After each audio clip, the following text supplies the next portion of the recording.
মধ্যবিত্ত সংসারের প্রতিটা দিনের পেছনে লুকিয়ে থাকে অনেক না বলা গল্প।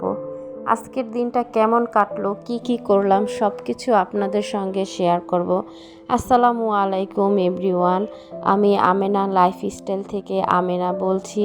আপনাদের সবাইকে স্বাগত। যে যেখান থেকে আমার ভিডিওটা দেখছেন, আশা করি সবাই খুব ভালো আছেন। আর আমরাও আলহামদুলিল্লাহ খুব ভালো আছি। তো আজকে সকাল থেকে ব্লগটা শুরু করলাম। তো সকালবেলা মেয়েকে স্কুলে পৌঁছে দিয়ে আসাই প্রথম কাজ আমার। তো তাকে আমি স্কুলে দিয়ে তারপরে বাসায় আবার চলে আসলাম। তো আজকে একটু হালকা পাতলা নাস্তা করে নিব, কারণ অনেকটা দেরি হয়ে গেছে। আমাকে আবার দুপুরের রান্না বান্না করতে হবে। তো ছেলেকে নিয়ে স্কুল থেকে এসে এই তো সিম্পল খাবার খেয়ে নিলাম। তো আসলে এখন আমের সিজন, সবারই আম পছন্দ, তাই আমরাও একটু আম খেয়ে নিলাম। তো চলে আসলাম দুপুরের রান্নাবান্নার কাজে। তো আজকে খুবই সিম্পল রান্নাবান্না করব। করলা ভাজি, বেগুন ভাজা, আর সাথে পাতলা ডাল, কারণ এই গরমে মাছ মাংস খেতে আর ইচ্ছা করে না, তাই এই সিম্পল দুপুরের মেনু আজকে। তো তোমরা যারা আমার ভিডিও দেখতেছো বা এই পর্যন্ত আমার সাথে আছো, তাদের সবাইকে অসংখ্য ধন্যবাদ আপুরা।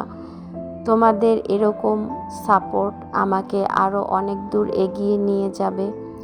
আর গত ভিডিওতে আমি কিছু আপুদের কমেন্ট দেখলাম, যে সত্যি আমি অনেক হ্যাপি যে আপুরা আমার ভিডিওতে কমেন্ট করেছে আর তাদের কাছেও ভিডিওটা ভালো লেগেছে।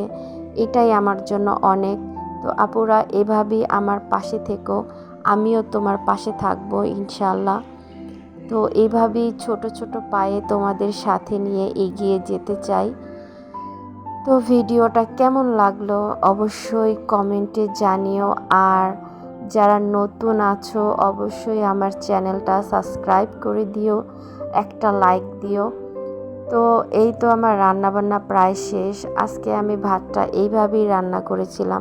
তো এটা একটা নতুন টেকনিক, কি করব, ছোট পাতিল যেহেতু, তো মার তো দিতেই হবে, গালতে হবে, তো এইভাবে আমি করে নিয়েছি।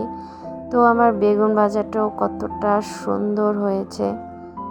এই তো দুপুরে সব কাজ শেষ করে ঘর গুছিয়ে গোসল করে তারপরে নামাজ পড়ে এই তো খাবারটা খেতে বসলাম। আসলে আমি বেশিরভাগ সময় এই স্টিলের প্লেটগুলোতে খাবার খেতে বেশি পছন্দ করি, তোমরা কেউ কিছু মনে করো না। যাই হোক, ভিডিওটা কেমন লাগলো আপুরা জানিও। তো আজকে এই পর্যন্তই, আবার দেখা হবে নতুন কোনো ভিডিও নিয়ে।